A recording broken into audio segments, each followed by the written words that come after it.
কবর প্রতিদিন ডাক দিয়ে বলে আনা বাইতুদ দুধ।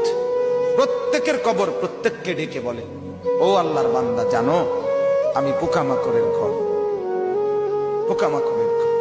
তুমি তো সেই বান্দা যে একটা মশা কানের পাশ দিয়ে উড়ে গেলে তোমার ঘুম বন্ধ হয়ে যায়, চোখ মিলে যায়।